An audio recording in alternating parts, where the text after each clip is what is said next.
आप सभी के सामने फिर से हाजिर हूँ केमिस्ट्री की क्लास लेकर। चलिए स्टार्ट करते हैं। छद्म कोटि अभिक्रिया, हमारा अगला टॉपिक है छद्म कोटि अभिक्रिया, pseudo unimolecular reaction, pseudo unimolecular reaction. ठीक है, तो छद्म कोटि अभिक्रिया क्या होती है? छद्म कोटि अभिक्रिया जिसकी कोटि कैसी दिखती है? दो दिखेगी।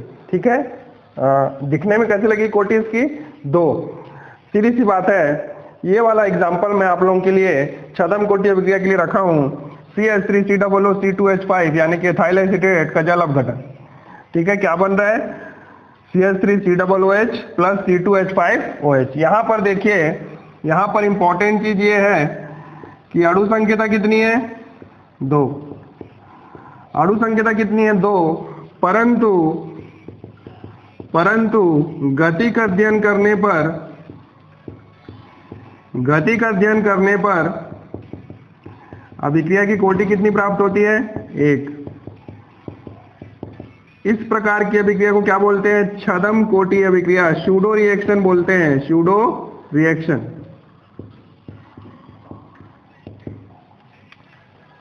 ठीक है, तो देखिए छद्म कोटि अभिक्रिया क्या होती है? जिसकी अणु संख्यता कितनी होगी? 2, लेकिन कोटि कितनी निकलेगी? कोटि 1 निकलेगी। ठीक है, छद्म कोटि अभिक्रिया कहेंगे। ठीक है, अब देखिए मैंने इसके पहले आपको बताया था लॉ ऑफ मास एक्शन यानी कि रासायनिक द्रव्यानुपाती नियम और प्रेक्षित दर समीकरण में भिन्नता। इसका वीडियो मैंने आपको बनाया है। ठीक है, आपने उसको देखा होगा। मैंने उसमें आपको बताया था कि कुछ एक्सेप्शनल केसेस हैं जब प्रेक्षित दर समीकरण लॉ ऑफ मास एक्शन को फॉलो नहीं करता है। क्लियर है? ये भी वही केस है। मैंने आपको बोला था जब भी जल अपघटन होगा जल की मात्रा बहुत ही ज्यादा होगी। जब भी जल की मात्रा ज्यादा हो जाती है दूसरे अभिकारक से, तो ज्यादा मात्रा वाले अभिकारक का सांद्रण का प्रभाव अभिक्रिया की गति पर नहीं पड़ता। यानी कि प्रेक्षित दर समीकरण में ऐसा अभिकारक जिसकी सांद्रता बहुत ही ज्यादा है उसके पावर में कितना लिखना है आपको? 0 लिखना है। कितना? 0। तो ये वाला एग्जांपल मैंने आपको ऑलरेडी बताया है। अब दूसरा तरीके से देखते हैं इसी चीज को। मैं एक बार फिर से रिवाइज कराता हूं आप लोगों को। ये एक गिलास है, गिलास में क्या भरा हुआ है? पानी। ठीक है, अब मैं इसमें 1 चम्मच, यहां पर देखिए पानी लिख दे रहा हूं। अब मैं इसमें कितना चम्मच शक्कर डालता हूं? 1 चम्मच। क्लियर है सभी को? अब आप इसको पीजिए, अपन इसको यूज करेंगे। उसके कुछ देर बाद इसी गिलास में सेम क्वांटिटी में, मतलब मैंने 1 चम्मच डाला पहले, उसके बाद उसी गिलास में मैं आधा चम्मच शक्कर और डाल देता हूं। प्लस लिख दे रहा हूं। प्लस का मतलब एक्स्ट्रा आधा चम्मच शक्कर डाल रहा हूं। क्या स्वाद में कोई फर्क आया? क्या स्वाद में कोई फर्क आया? नहीं आया। क्लियर है? क्लियर है सभी को? तो जब अभिकारक की मात्रा बहुत ही ज्यादा है, पानी की मात्रा यहाँ पर बहुत ही ज्यादा है, उस कंडीशन में जिसकी सांद्रता ज्यादा होगी उस पर उसकी सांद्रता का अभिकारक की गति पर कोई प्रभाव नहीं पड़ता। तो यहाँ पर पानी का अभिक्रिया पर कोई प्रभाव नहीं पड़ेगा। ये बात आप सभी को क्लियर हो जानी चाहिए। ऐसा कोई भी रिएक्शन जिसमें 2 अभिकारक हैं A और B, जिसमें एक की मात्रा बहुत ही ज्यादा है और दूसरे की मात्रा या सांद्रता बहुत ही कम है, तो जो ज्यादा वाला रहेगा उसका केमिकल रिएक्शन की गति पर यानी कि केमिकल रिएक्शन की वेग पर कोई प्रभाव नहीं पड़ेगा। क्लियर है? अब देखिए ये टॉपिक यहां तक क्लियर है। ये एकदम छोटी सी बात है, एग्जांपल के थ्रू आपको समझ में आ जाएगा। मैंने आपको बताया था कि जब भी आयनिक अभिक्रियाएं, जल अपघटन वाली अभिक्रियाएं, उत्प्रेरक की उपस्थिति वाली अभिक्रियाएं, इन सभी अभिक्रियाओं में कोटि का मान प्रेक्षित दर समीकरण से निकाला जाता है और प्रेक्षित दर समीकरण लॉ ऑफ मास एक्शन को फॉलो नहीं करता। तो ये चीजें आपको ध्यान में रखनी होंगी। उसके बाद हम बात करते हैं प्रथम कोटि अभिक्रिया। प्रथम कोटि अभिक्रिया को डिफाइन कैसे करेंगे? सबसे पहले ये देखिए, तो ऐसी अभिक्रिया जिसका वेग एक अभिकारक, एक कोटि मतलब एक अभिकारक, एक अभिकारक की सांद्रता पर निर्भर करता है, केवल एक ना। देखिए कोटि और सांद्रता का रिलेशन मैं आपको बता ही चुका हूं, सीधी सी बात है, आप लोगों का कॉन्सेप्ट क्लियर है। तो कि सांद्रता की जो पावर होती है वो कोटि कहलाती है, तो पावर एक होगा यानी एक ही अभिकारक होगा, यानी अभिकारक के अणु की संख्या भी एक ही होनी चाहिए और आनी भी एक चाहिए, यानी सैद्धांतिक मान और प्रायोगिक मान सेम होना चाहिए। तो देखिए ऐसी अभिक्रिया जिसका वेग केवल एक अभिकारक की सांद्रता पर निर्भर करता है उसे प्रथम कोटि अभिक्रिया कहेंगे। ठीक है, अब एग्जांपल के लिए सारी रेडियो एक्टिव अभिक्रियाएं प्रथम कोटि होती हैं, याद रखिएगा, यह ऑब्जेक्टिव के लिए इंपॉर्टेंट है। सारी रेडियो एक्टिव अभिक्रियाएं क्या होती हैं? प्रथम कोटि होती हैं। ठीक है, जैसे कि इसका एग्जांपल ले लेते हैं, ये मैंने आपको एग्जांपल के लिए इसका कोटि निकालते हैं। दर समीकरण क्या होगा इसका? ये मैंने जो बताया था छदम कोटि में K CH3 COO C2H5 H2O, H2O का पावर 0, इसका पावर 1, कोटि कितनी आ गई? एक आ गई। कोटि कितनी आ गई? एक आ गई। तो इसको हम एग्जांपल के लिए यहां पर ले रहे हैं। ठीक है, अब मैंने आपको डेफिनेशन और एग्जांपल बता दिया। अब बात करते हैं इसके फॉर्मूले की। तो फॉर्मूला क्या होता है? K इज इक्वल टू 2.303 बटे T log A upon A minus x, A upon A minus x. ठीक है, K इज इक्वल टू 2.303 बटे T का मतलब है समय, log A upon A minus x. A क्या है? प्रारंभिक मात्रा। A क्या है? पदार्थ की प्रारंभिक मात्रा है। प्रारंभिक मात्रा इक्वल टू A लिख रहा हूं। नियोजित मात्रा, नियोजित का मतलब है विघटित, जो बदलेगी, यानी कि 10% अपघटित हो गया मतलब नष्ट हो गया या कन्वर्ट के लिए यूज हुआ तो उसको अपन x बोलेंगे। ठीक है, तो देखिए अगर मैं इसका अर्ध आयु काल निकालूं, क्या निकालूं मैं? अर्ध आयु काल। ठीक है, तो मैं यहां पर लिख देता हूं। देखिए एक बार फिर से रिपीट कर रहा हूं, थोड़ा ध्यान देंगे सभी लोग। K is equal to 2.303 upon T log A upon A minus x. अर्ध आयु काल का मतलब क्या होता है? T हाफ, मतलब वह टाइम जब पदार्थ की मात्रा क्या हो जाती है? 50% नियोजित हो जाती है। मतलब अभिकारक और उत्पाद में परिवर्तन जब होता है ना, तो अभिकारक की मात्रा बदलती है। तो मान लेते हैं वह समय जब अभिकारक 50% किसमें कन्वर्ट हो चुका है? उत्पाद में। तो x का मान कितना हो जाएगा? A/2। तो A माइनस एक्स का मतलब कितना हो जाएगा? A minus A/2। आधा चला गया तो कितना बचा? आधा ही बचेगा ना। ठीक है, तो कितना हो जाएगा? K is equal to 2.303 upon T half log A upon A/2। A cut गया, कितना आ गया? log 2। log 2 का मान होता है 0.3। मैं याद करा दूंगा आपको, एक छोटा सा उसका सिंपल है चीजें। कितना जाएगा? 0.693 अपॉन T हाफ। यहाँ पर K है, K इज इक्वल टू कितना आ गया? 0.693 अपॉन T हाफ। तो T हाफ का मान कितना हो जाएगा? 0.693 upon K। Very important formula for अर्ध आयु काल। प्रथम कोटि का अर्ध आयु काल कितना होगा? प्रथम कोटि वाली अभिक्रियाओं का 0.693 upon K। 0.693 upon K। Direct formula use करना है आपको, डायरेक्ट फॉर्मूला यूज करना है। ये सिर्फ आपको समझाने के लिए बताया हूं मैं। आपको डायरेक्ट याद रखना है कि प्रथम कोटि अभिक्रिया का अर्ध आयु काल कितना होता है? 0.693 अपॉन K। फिर से रिपीट कर रहा हूं मैं एक बार। प्रथम कोटि अभिक्रिया ऐसी अभिक्रिया जिसका वेग केवल एक अभिकारक की सांद्रता पर निर्भर करेगा। सेकेंड, ये एग्जांपल मैंने लिया, यहाँ पर H2 की पावर 0 रखी। मैंने अभी आपको बताया जिस अभिकारक की मात्रा या सांद्रता ज्यादा होगी उसका पावर 0 रखना है आपको। फॉर्मूला होता है K is equal to 2.303 upon T log A upon A minus x. अर्ध आयु काल निकालने के लिए x का मान A/2 रखेंगे, यानी कि प्रारंभिक मात्रा A थी, आधी चले गई, बची कितनी? आधा। a/2 रख दीजिए। log 2 का मान 0.3, ठीक है, 0.3 आ गया, 0.693 बटे t½ का मान 0.693 अपॉन k, ठीक है। अब देखते हैं शून्य कोटि अभिक्रिया। शून्य कोटि अभिक्रिया का मतलब है शून्य होगी कोटि। कोटि कितनी होगी? शून्य, यानी कि ऐसी अभिक्रिया जिसका वेग या दर किसी अभिकारक की सांद्रता पर निर्भर नहीं करता, किसी भी अभिकारक की सांद्रता पर निर्भर नहीं करता।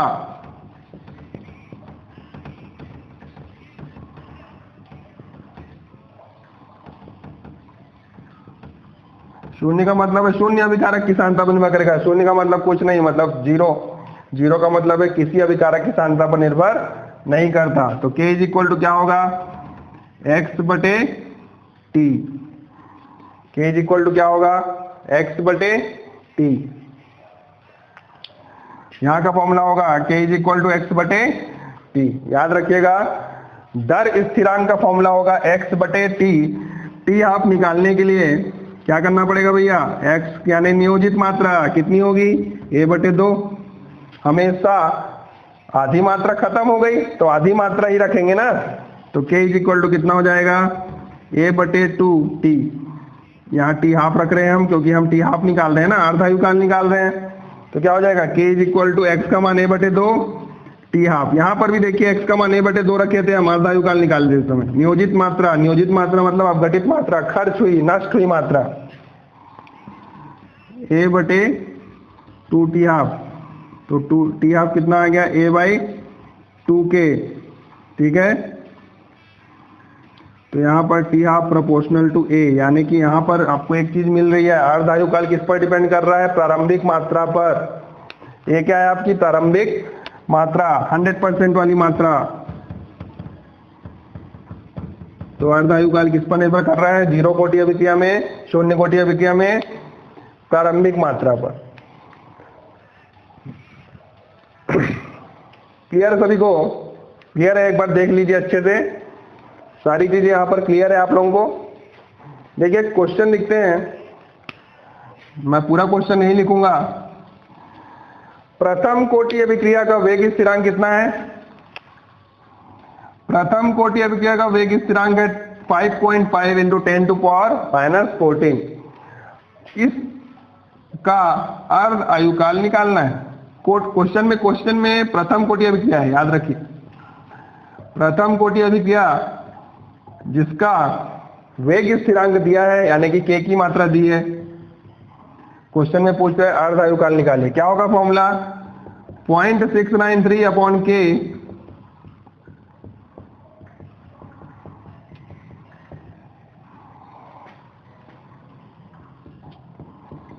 ये आ जाएगा।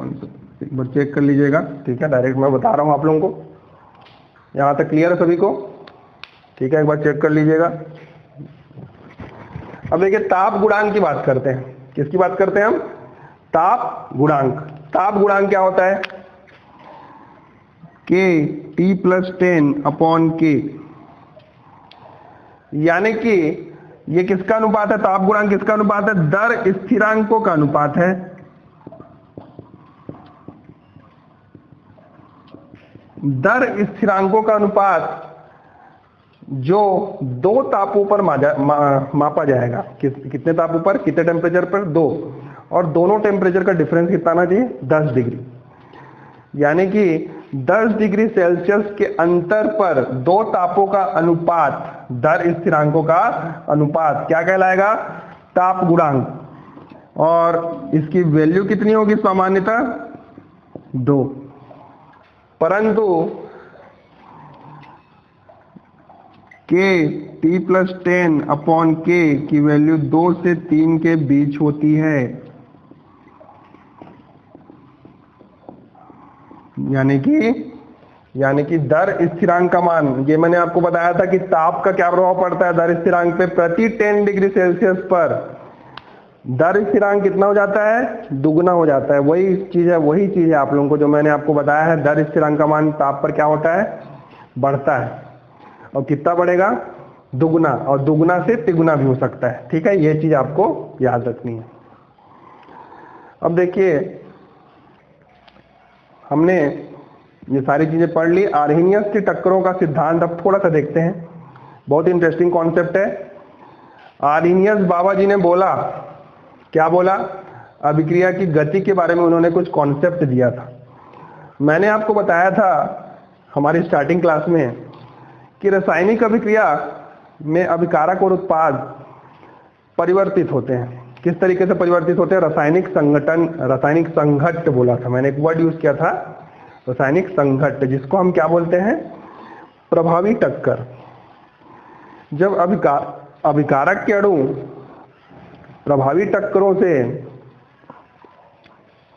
आपस में टकराते हैं तो ऊर्जा निकलती है, और इन्हीं टक्करों के परिणाम स्वरूप क्या होते हैं, उत्पादों का निर्माण होता है। ठीक है, तो सबसे पहले टक्कर के बारे में बात करते हैं। ये मैं एकदम शॉर्ट में बताऊंगा, नोट्स में आपको डिटेल में दिया हुआ एकदम।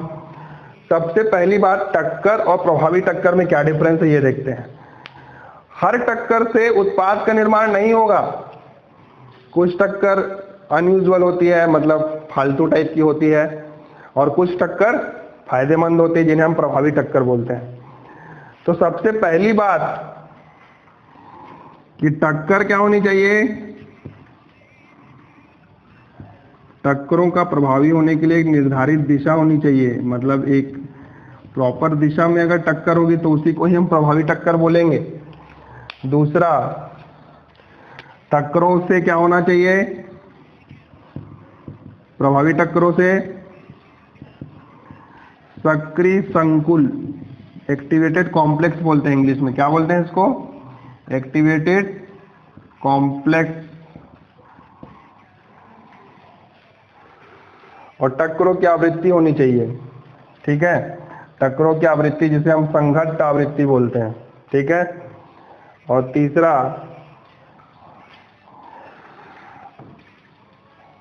अणुओं का ओरिएंटेशन अनुकूल होना चाहिए, और ऊर्जा अवरोध को प्राप्त करने के पश्चात उत्पाद में परिवर्तन संभव होगा। ठीक है, तो देखिए कुछ चीजें मैं आपको बता देता हूँ, एकदम सिंपल है, याद करने की जरूरत नहीं है। मैं आपको जो बताऊंगा आपको क्लियर हो जाएगा। सबसे पहली बात, थोड़ी चीजें तो आपको भी पता है कि टक्कर होगी भी, यहाँ टक्कर हो रही है, रासायनिक अभिक्रिया बनेगी जब भी टक्कर होगी। किसकी टक्कर होगी, अणुओं की टक्कर होगी, आपस में टक्कर होगी। अब देखिए कई, जैसे आप 4-5 लोग हैं, टकरा रहे हैं। ठीक है, आपके पास एनर्जी नहीं है, ठीक है, चलने की शक्ति नहीं है आप लोगों के पास, आपस में टकरा रहे हैं, तो क्या हो रहा है उस कंडीशन में, जैसे पीछे से कोई टकराया, आपको धक्का दिया, आप आगे चले गए तो आपको फायदा हुआ। सेम केस होता है इसी तरीके से। क्या होता है, इनको ऊर्जा मिलती है एक डायरेक्शन में। जब कोई अणु आगे बढ़ते हैं तो एक उत्पाद का निर्माण होता है, परंतु इधर उधर बिखर जाएंगे तो उत्पाद का निर्माण नहीं होगा। तो उसी तरीके से अणुओं का ओरिएंटेशन होना चाहिए। तीसरा, 3 पॉइंट मैंने आपको बताया। सक्रिय संकुल मतलब बहुत सारे अणु एक जगह इकट्ठा होकर एक ही डायरेक्शन में जब टक्कर होती है तो उस कंडीशन में सक्रिय संकुल यानी एक्टिवेटेड अणु, सक्रिय अणु होने चाहिए। सक्रिय अणु का मतलब है पर्याप्त ऊर्जा हो जिनमें, वो उस टाइप के अणु मिलकर क्या बनाते हैं, सक्रिय संकुल बनाते हैं। ठीक है, तो हम यहाँ पर कुछ चीजों को देखते हैं। सबसे पहली बात कि जो अभिक्रिया की दर होगी वो किस पर डिपेंड करेगी, प्रभावी टक्करों की संख्या पर डिपेंड करेगी। प्रभावी टक्करों की संख्या, इसी को क्या बोलेंगे, संघट्ट आवृत्ति। ठीक है, दूसरी चीज डिपेंड करेगी सक्रिय अणु का अंश, क्या बोलेंगे हम, सक्रिय अणु का अंश, जिसे हम इसी को आगे चल के आर्हेनियस कांस्टेंट बोला जाता है। कैपिटल ए संघट्ट आवृत्ति के रूप में डिफाइन किया गया है। सक्रिय अणु का अंश को हम F बोल लेते हैं, ठीक है। और एक और चीज है K प्रोपोर्शनल टू अणुओं का ओरिएंटेशन मतलब जान रहे हैं ना, ये ऐसा होता है, ठीक है। डायरेक्शन बोलते हैं अणुओं का ओरिएंटेशन, अनुकूलन होने की प्रायिकता।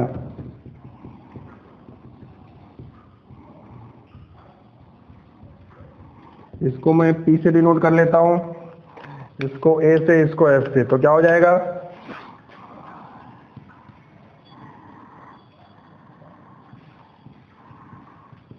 AP, ठीक है। तो क्या हो जाएगा, AFP। इसी को आगे चल के देखेंगे, अब इसको ग्राफ से देखते हैं हम, ठीक है।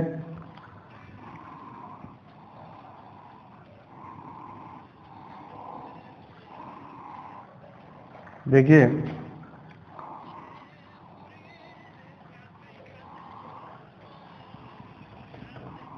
अभिकारक को मैं यहाँ ले लेता हूँ, उत्पाद को यहाँ ले लेता हूँ। यहाँ पर अभिक्रिया की प्रगति है, अभिक्रिया की प्रगति, और ये है आपका ऊर्जा, ठीक है। तो देखिए मैंने इसको बोला अभिकारक और इसको क्या बोला, उत्पाद। मैं अपने मन से ले रहा हूँ, यहाँ पर मैंने अभिकारक की एनर्जी को क्या किया है, ज़्यादा लिया है। सीधी सी बात है, देखिए उत्पाद की एनर्जी कम है और अभिकारक की एनर्जी ज़्यादा है, ठीक है। अभिक्रिया की प्रगति मतलब टाइम, ठीक है।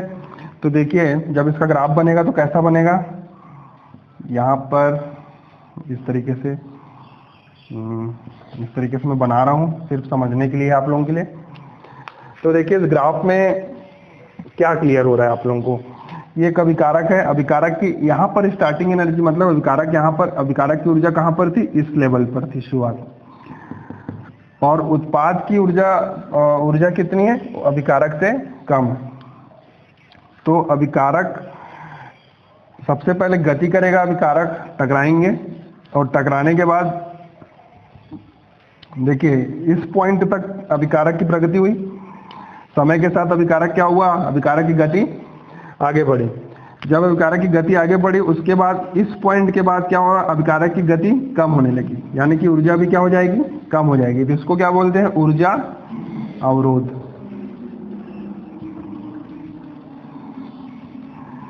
देखिए इसको लिख लेता हूं मैं, थ्रेशोल्ड एनर्जी, इसको बोलते हैं दहली ऊर्जा। क्या बोलते हैं इसको, दहली ऊर्जा या थ्रेशोल्ड एनर्जी। और इसको बोलते हैं EA, यानी कि सक्रिय ऊर्जा। क्या बोलते हैं EA को,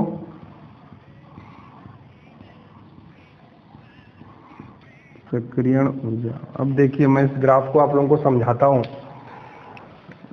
देखिए यहाँ पर ऊर्जा की बात कर रहे हैं, तो जैसे देखिए अभिक्रिया जब आगे बढ़ती है तो अभिकारक की ऊर्जा क्या होती है, अभिकारक की ऊर्जा बढ़ते जाती है, क्लियर है।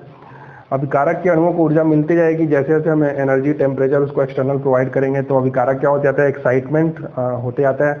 अभिकारक के अणुओं में एक्साइटमेंट होती है, प्रभावी टक्करों की संख्या धीरे धीरे बढ़ती है, और उत्पाद में परिवर्तन की दर क्या हो जाती है, अधिक हो जाती है।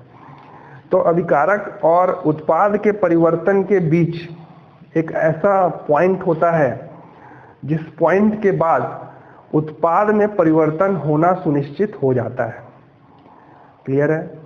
जैसे कि आपको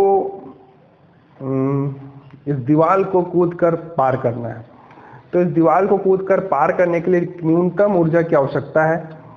एक अवरोध है जिसको हमको पार करने की आवश्यकता है, ठीक है। और उस अवरोध या उस ताकत को क्या बोलेंगे, ऊर्जा अवरोध बोलेंगे।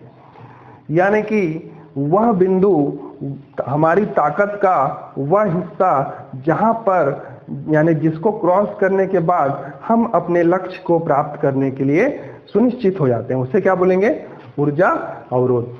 यानी कि अभिकारक और अभिकारक से उत्पाद के परिवर्तन के बीच ऊर्जा का वह भाग जब जिसको अभिकारक के अणु अचीव कर लेते हैं या अभिकारक अचीव कर लेता है, तो उसके बाद उसमें उस ऊर्जा का अभिकारक उत्पाद में परिवर्तन होना सुनिश्चित हो जाता है।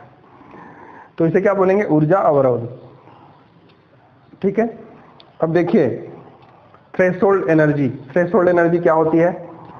थ्रेशोल्ड एनर्जी वह एनर्जी होती है जिसको प्राप्त करने के बाद उत्पाद, मतलब हम अपना लक्ष्य अचीव कर सकते हैं। जैसे कि आपको एक गेंद फेंकना है, तो गेंद अगर दीवार के ऊपर एक खिड़की लगी है, उस गेंद को आपको खिड़की के उस पार फेंकना है, तो आपको इतनी ताकत लगानी पड़ेगी, इतनी ताकत लगानी पड़ेगी कि वह वह गेंद उस खिड़की तक जा सके। तो उसे क्या बोलेंगे? Threshold energy. यानी कि उसको लगाने के लिए जो ताकत लगेगी उसे बोलेंगे थ्रेशोल्ड एनर्जी। दहली ऊर्जा। देखिए दहली ऊर्जा और संकीर्ण ऊर्जा। देखिए सबसे पहले हमारे पास कुछ ताकत है, अब हमको कुछ और ताकत की जरूरत है, तो वह ताकत जो बाहरी रूप से मिलेगी उसे क्या बोलेंगे? सक्रियण ऊर्जा। क्या बोलेंगे? सक्रियण ऊर्जा। यानी कि बाहरी वातावरण, उत्प्रेरक या एक्सटर्नल फैक्टर से जो ऊर्जा मिलती है हमारे को अचीव करने के लिए, हमारे गोल को अचीव करने के लिए, उसे क्या बोलेंगे? सक्रियण ऊर्जा। और दहली ऊर्जा किसे बोलेंगे? दहली ऊर्जा ऊर्जा का वह भाग है, ठीक है, जिसे जिसे प्राप्त करने के पश्चात ही हम ऊर्जा अवरोध को अचीव कर सकते हैं, ऊर्जा अवरोध को पार कर सकते हैं। ठीक है। तो एक फॉर्मूला बनेगा, देखिए EA, इसे क्या बोलते हैं? सक्रियण ऊर्जा बोलते हैं। तो देखिए EA इज इक्वल टू, इसे क्या बोलेंगे? थ्रेशोल्ड एनर्जी, दहली ऊर्जा। इस पूरी ऊर्जा को दहली ऊर्जा बोलेंगे, यहां से लेकर यहां तक, ये क्या है आपकी? दहली ऊर्जा। ET थ्रेशोल्ड एनर्जी बोलते हैं। दहली ऊर्जा, दहली ऊर्जा, और ये किसका? देखिए दहली ऊर्जा और माइनस ये क्या है? ये जो पोर्शन है अणुओं में उपस्थित ऊर्जा। क्या है? अणुओं में उपस्थित ऊर्जा। दहली ऊर्जा माइनस अणु में उपस्थित ऊर्जा। EA is equal to E0, sorry 0 ऊपर होगा, E0 माइनस अणु ऊर्जा। यहाँ डायरेक्ट लिख दे रहा हूँ, अणु ऊर्जा। तो ये हमारा एक नया फॉर्मूला आ गया, EA is equal to E0 minus अणु ऊर्जा, अणु में उपस्थित ऊर्जा। अब अणु ऊर्जा और EA दोनों मिलकर क्या बनाएंगे? Threshold energy. तो थ्रेशोल्ड एनर्जी मैक्सिमम एनर्जी है, मतलब उतना चाहिए, उससे कम में काम नहीं चलेगा। थ्रेशोल्ड एनर्जी मतलब उतना तो चाहिए, ठीक है, उससे कम में पार नहीं चलेगा। ठीक है। अब देखिए मेरे पास एनर्जी क्या है? अणु में उपस्थित एनर्जी, मतलब मैं अभी कारक हूं तो मेरी खुद की एनर्जी क्या होगी? अणु में उपस्थित ऊर्जा। प्लस मेरे को और चाहिए भैया, तो और ताकत चाहिए, तो और ताकत कहां से मिलेगी? सक्रियण ऊर्जा से मिलेगी। और दोनों मिलकर क्या बनाएंगे? Threshold energy. अब मेरे को जितना चाहिए उतना मिल गया, यानी कि अब मैं अपना काम करूंगा, वह एनर्जी क्या है जिससे मेरा काम चलेगा? वह एनर्जी है थ्रेशोल्ड एनर्जी। क्लियर है सभी को? तो ये हमारा ग्राफ है। अब मैं आपको एक चीज और बता देता हूं, ऊष्माक्षेपी और ऊष्माशोषी अभिक्रिया में कैसा बनेगा ग्राफ।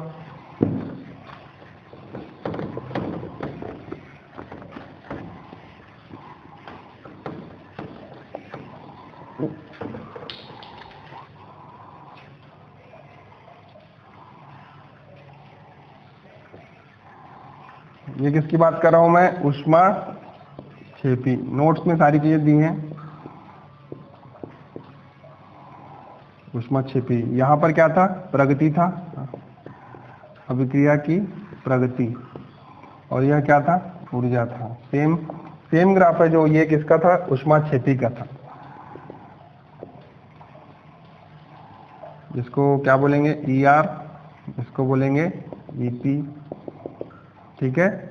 यहाँ से इस तरीके से मैंने एक ग्राफ बनाया था, ये ऊर्जा अवरोध है और ये इस तरीके से। ठीक है। तो ऊष्माक्षेपी अभिक्रिया क्या होती है? जब ऊष्मा उत्पन्न होती है, इसमें क्या हो जाता है? वातावरण क्या हो जाता है? गर्म हो जाता है।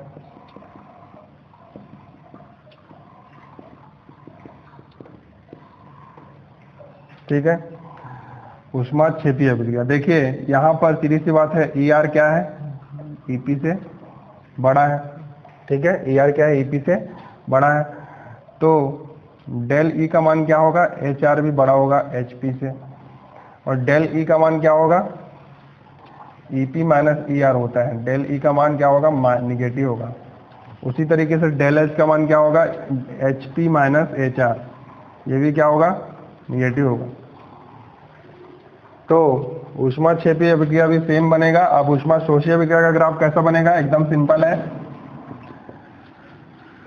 ऊष्मा शोषी अभिक्रिया क्या होती है, सबसे पहले ये देखते हैं। ऊष्मा शोषी अभिक्रिया में ऊष्मा अवशोषित होती है, ठीक है, इसमें वातावरण क्या हो जाता है, ठंडा हो जाता है।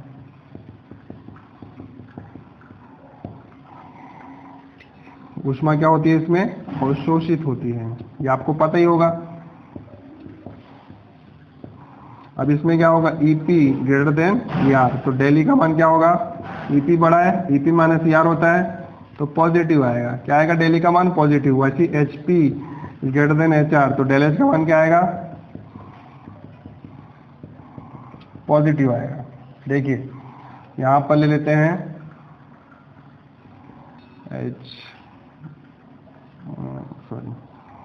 इस पार ले लेता हूँ मैं, इसको ले लेता हूँ EP और इसको ले लेता हूँ ER। अब अभिकारक यहाँ पर है, तो ये ऐसे ऊर्जा अवरोध ये है ऐसे,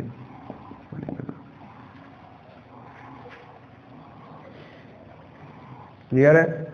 मेन कॉन्सेप्ट के हिसाब से आपको ग्राफ बनाना है। अब धनात्मक उत्प्रेरक क्या करेगा, धनात्मक उत्प्रेरक क्या कर देता है, सक्रियण ऊर्जा को कम कर देता है।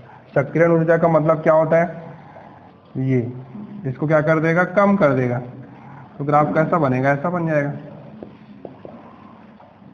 ये किस कारण से बन रहा है, धनात्मक उत्प्रेरक के कारण से। सेम यहाँ पर भी होगा, धनात्मक उत्प्रेरक क्या करता है, सक्रियण ऊर्जा को कम कर देता है, तो ये ग्राफ ऐसा बन जाएगा।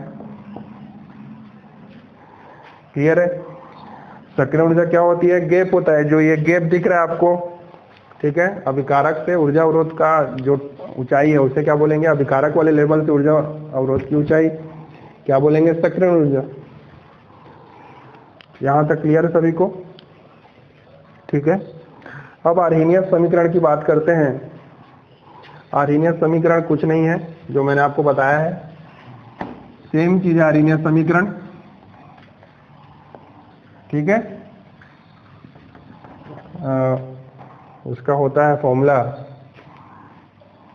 K is equal to A e to the power minus E A by R T, और यहाँ पर जो P था उसको 1 ले लेते हैं, प्रोबेबिलिटी जो मैंने बताया था आपको, FP। ये किसका मान है, F का मान है, F फंक्शन, अंश, सक्रिय अणु का अंश। K is equal to A e to the power minus A by RT into P, और P को 1 ले लेते हैं, प्रोबेबिलिटी 1, ठीक है। तो क्या हो जाएगा, ये आपका जो फॉर्मूला है इसको याद रखिएगा, ये आर्हेनियस समीकरण कहलाता है। R क्या है, सार्वत्रिक गैस नियतांक, और जिसका मान कितना होता है, 1/12.83 समथिंग होता है, ठीक है। T का मान ताप होता है, टेम्परेचर केल्विन में। A को बोलते हैं आर्हेनियस नियतांक भी बोलते हैं इसको, और संघट्ट आवृत्ति के रूप में डिफाइन किया जाता है, प्रभावी टक्करों की संख्या, क्या बोलते हैं इसको, प्रभावी टक्करों की संख्या, प्रभावी टक्करों की संख्या। तो यहाँ तक आप लोगों को क्लियर हो गया होगा। अब इसको एक छोटा सा डेरिवेशन है तो अपन देख लेते हैं। K is equal to A e to the power minus EA by RT, log K is equal to log A, sorry यहाँ पर ln ले रहे हैं ना, ठीक है, log ln, ठीक है, मतलब नेचुरल वाला है, क्योंकि हमको यहाँ पर से E को हटाना है।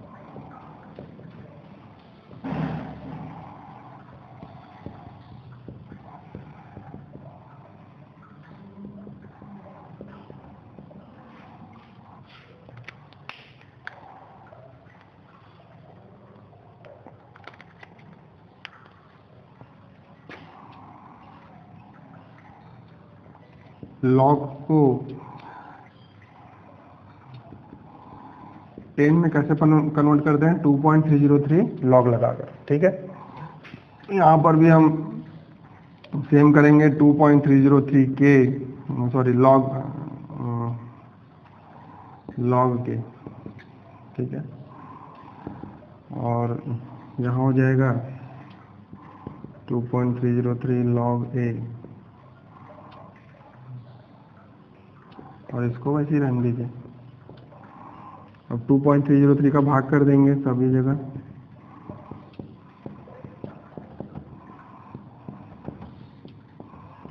ठीक है। दोनों पक्षों में 2.303 का भाग दे दिए। अब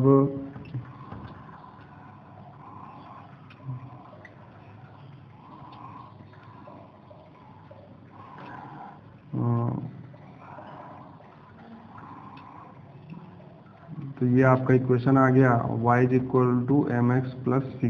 अब देखिए इसको जमा देते हैं। y का मतलब है log के, y का मतलब कितना गया log के, m का मतलब हो गया minus E A by 2.303 by R, और x मतलब है 1/t, और c का मतलब है log a। तो इसका ग्राफ कैसा बनेगा, ग्राफ भी देख लेते हैं। स्ट्रेट लाइन, सरल रेखा का समीकरण, x का मान कितना है 1/t, तो 1/t यहाँ आ गया, यहाँ कितना आ गया log के।